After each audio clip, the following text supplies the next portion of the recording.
A paz do Senhor, igreja, aqui é a Jaque, tudo bem com vocês? Você está no canal Adanuta. Não esqueça de ativar o sininho de notificação e se inscrever no canal se você ainda não é inscrito. E fica conosco que hoje a gente vai falar sobre sedentarismo gospel e ativismo gospel. Será que esses termos estão certos? Será se isso é isso mesmo que a gente está pensando? Vamos ver tudo isso depois da vinheta. Roda a vinheta.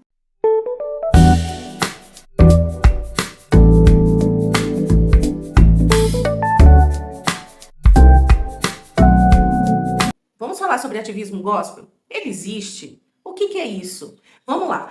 Tá muito normalizado nas igrejas a gente falar sobre ativismo gospel, mas lembrando que o ativismo é uma luta política sobre ideologias. E não é sobre isso que a gente está falando. O evangelho ele não é uma ideologia. Uma ideologia onde não tem fatos para comprovar aquilo que a pessoa acredita. E já o cristianismo não. Nós temos fatos, nós sabemos e temos como provar na medida da nossa fé.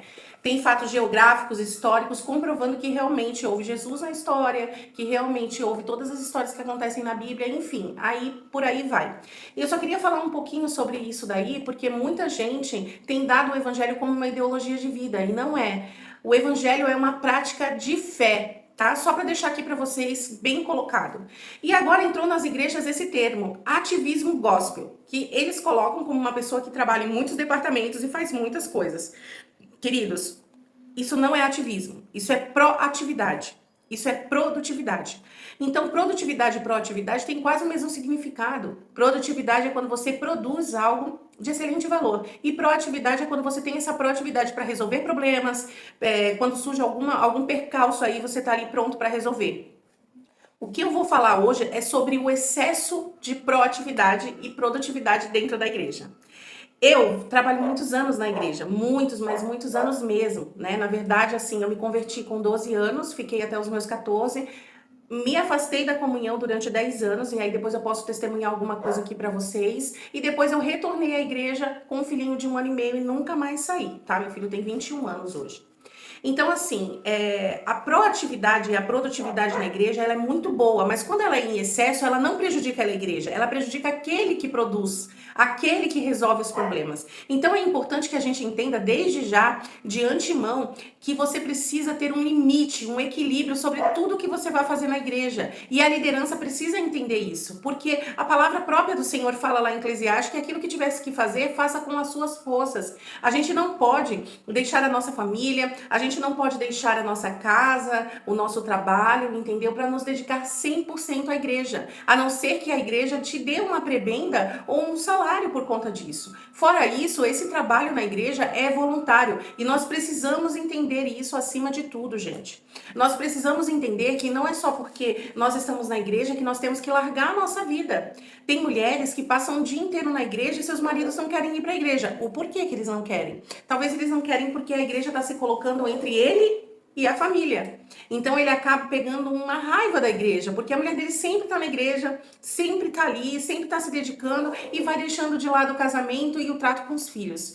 Lembrando que eu aprendi, e isso é a pura verdade, porque eu aprendi na prática, tá? Que aquele que abandona a sua família, aquele que abandona o seu próprio eu pela igreja, se cansa, se fadiga e no final a igreja continua. Porque existem outras pessoas para fazer. Existem outras pessoas com o mesmo cargo eclesiástico, caso você seja pastor, evangelista, missionário, diácono, mestre, profeta. Existem pessoas com o mesmo cargo eclesiástico que vão fazer. Então você precisa dentro de você achar um equilíbrio sobre fazer e sobre acontecer na sua família. Lembrando que lá em 1 Timóteo 5,8 fala que aquele que não cuida dos seus é muito mais do que infiel. Funciona muito bem sobre isso que eu estou falando. Gente, não é certo você passar 24 horas na igreja, deixando a sua família de lado, os seus filhos que necessitam da sua presença. Lembrando que você dentro de casa também é um testemunho vivo para levar a sua família para a igreja. Isso é muito, muito, muito importante que eu estou falando e acontece em várias igrejas. Ai, mas acontece que Deus deu a vida dele por mim, ele morreu por mim, então eu preciso trabalhar na igreja. Não é sobre isso.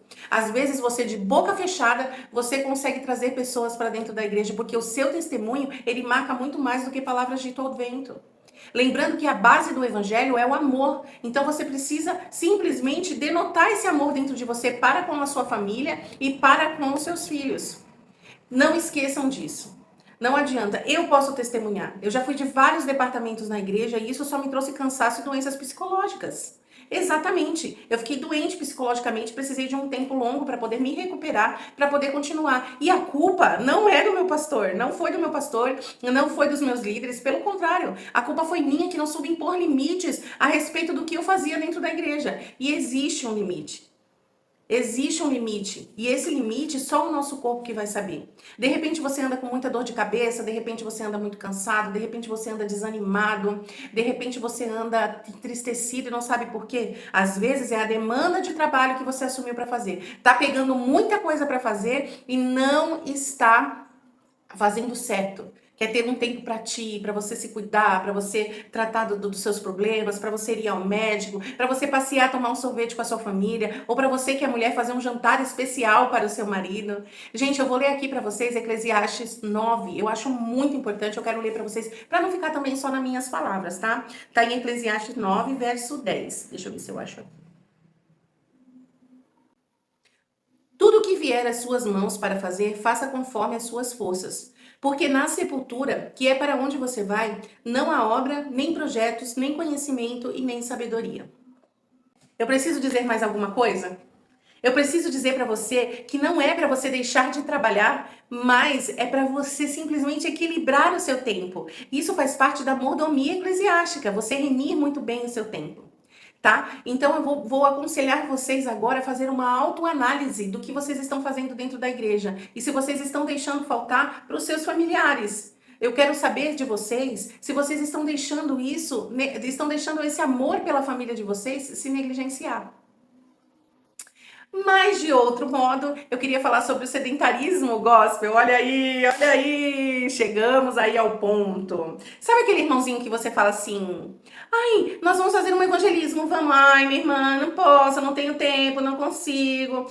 Ai, eu tava pensando em fazer um chá de mulheres, eu tava pensando em fazer um culto de homens. Ai, não posso, não consigo, não tenho tempo. E as coisas vão acontecendo na igreja e ela chegou sentada e vai permanecer sentada em berço esplêndido. Gente, isso é um sedentarismo. A gente, quando a gente recebe de Deus esse amor, essa unção, essa força, a gente tem força também para ajudar os nossos irmãos. Tem gente que não consegue nem passar um rodo na igreja, nem varrer a igreja. Olha que interessante, tem gente que negligencia também a casa do Senhor. Às vezes está vendo seu irmão lá cansado de verdade, sem fazer, e não faz absolutamente nada. O seu irmão tá lá cansado, o teu irmão tá chupando cana e assoviando, e você tá lá de braços cruzados. Isso é uma espécie de sedentarismo.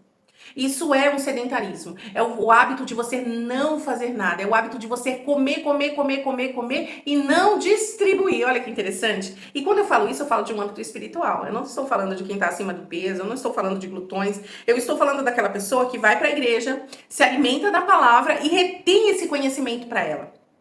Ele não consegue evangelizar, ele não consegue ajudar na igreja, ele não consegue fazer algo fora disso, tá sempre ocupado, tá sempre sem tempo. Também é uma falta de administração.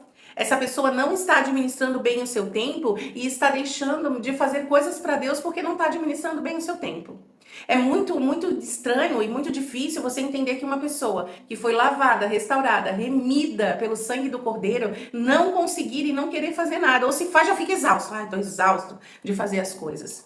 Ai, tô cansado, não faz nada, mas tá cansado, tá sempre, é um alto cansaço, a pessoa tá sempre cansada e você não sabe por quê. Talvez não seja cansaço, talvez seja desânimo, talvez a má administração do tempo acabe fazendo com que essa pessoa não tenha coragem de fazer absolutamente nada.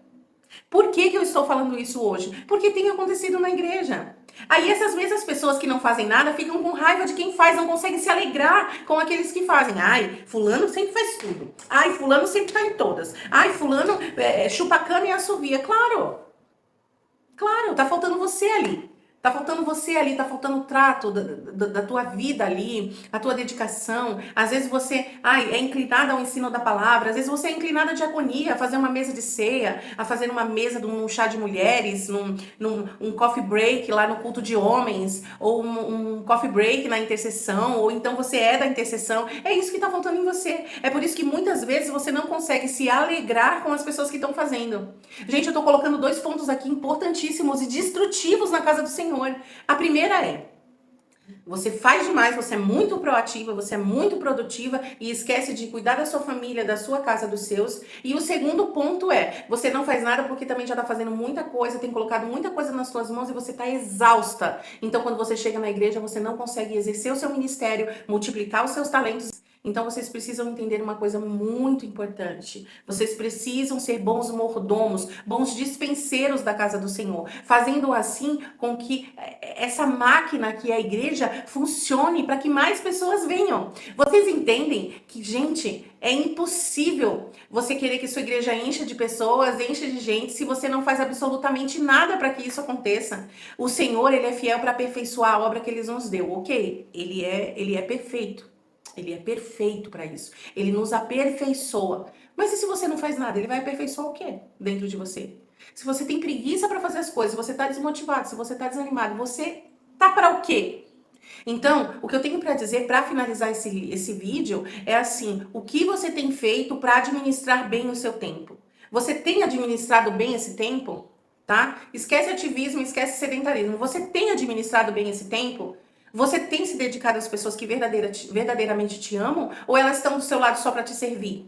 Ou elas estão do seu lado só para dar o seu bem-estar? A gente precisa acordar a igreja, a gente precisa entender que não é dessa forma, que não é desse jeito. Então, nenhuma coisa nem outra, o equilíbrio delas. Eu não vou deixar a minha família sozinha, mas vou cuidar das coisas do Senhor. Ah, eu não vou descuidar só da minha família, mas vou cuidar das coisas do Senhor. É um equilíbrio. E eu posso dizer, porque eu já fui uma pessoa excessivamente produtiva. Produzi, tanto que adoeci. Quando eu fui ver, eu tinha me deixado de lado, tinha deixado de lado meu filho, minha família, e aí eu falei, não, preciso acordar, recalcular a rota e fazer de forma diferente. Eu posso falar para vocês como testemunho vivo que hoje eu consigo remir o meu tempo. Eu faço as coisas segundo as minhas forças. Lembrando que muitas igrejas têm tantas atividades, tantas atividades, que não dá tempo de você orar, jejuar, fazer devocional, não dá tempo para nada. Porque um dia é congresso de mulheres, no outro dia é congresso de teologia, outro dia é congresso de intercessão, outro dia é congresso dos homens, outro dia é congresso das crianças. Tudo bem que existem departamentos específicos e pessoas diferentes, mas se a igreja não souber organizar isso, daqui um pouco a mesma que está no congresso de mulheres está no congresso de adolescentes, jovens, a mesma. Então a gente tem que ter cuidado com isso também enquanto pastores. A gente tem que cuidar dessas pessoas e fazer elas entenderem o seguinte, que tudo tem que ser conforme as suas forças, porque se você adoecer, se acontecer qualquer coisa com você, a única responsável disso é você mesmo que não soube dizer não na hora certa e também não soube dizer sim na hora certa. Queria deixar aí essa reflexão para vocês hoje, né? Queria dizer para vocês que deixem nos comentários aí. Você é uma pessoa muito proativa? Você tem deixado as coisas de lado? Você tem sabido remir o seu tempo? Fica aí a dica. Deus abençoe.